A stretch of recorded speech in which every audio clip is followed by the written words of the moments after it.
இது நல்லா இருக்கு. இந்த வீடியோ என்டர்டெயின்மெண்ட்காக தான், பிடிக்காதவங்க ஸ்கிப் பண்ணிருங்க. இந்த சிச்சுவேஷன்ல தாமுப்பா ரைட்டா, ஷபானா ரைட்டான்னு ஒரு பெரிய டிபேட்டே போயிட்டு இருக்கு. ஆக்சுவலி தாமுப்பா ஜட்ஜா என்ன கமெண்ட் குடுக்கணுமோ அத அழகா குடுத்தாரு.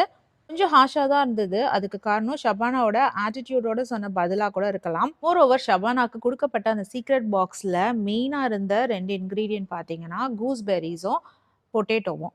இது 2த்தையுமே அவங்க சமையல்ல யூஸ் பண்ணல. எலிமினேஷன் வீக்ல ஒரு சிம்பிள் டிஷ்ஷா இந்த சிக்கன் வறுவல செஞ்சு கொடுத்ததோ, அதுல ஷபானா இன்னோவேஷன் எதுவுமே இல்ல அப்படிங்கிறதுமே வந்து ஃபேக்ட் தான். இது ஒரு குக்கிங் காம்படிஷன்றதுனால தாமு அப்பா சொன்ன ஃபீட்பேக் ரொம்ப ரொம்ப கரெக்ட் தான். அதுக்கு ஷபானா எமோட் ஆகக்கூடாதுன்னு நம்மளால சொல்ல முடியாது. ஏன்னா 4 பேர் முன்னாடி நிக்க வச்சு கேள்வி கேட்கும்பொழுது யாரா இருந்தாலும் ஒரு கஷ்டம் இருக்க தான் செய்யும். அது தாங்க முடியாம தான் அவங்களுக்கு அழுகை வந்துருச்சு. அந்த அழும்பொழுது 2 மினிட்ஸ் அப்படின்னு பிரேக் கேட்டுட்டு அவங்க உள்ள போய் அழுதுட்டு வந்ததும் ஓகே தான். அதுக்கப்புறம் தாமு அப்பா ஜட்ஜா தான் செய்ய வேண்டிய கடமையை ஒழுங்கா செஞ்சிருந்தாரு. ஸ்டில் அவர் வந்து அவங்க ஹர்ட் ஆயிட்டாங்க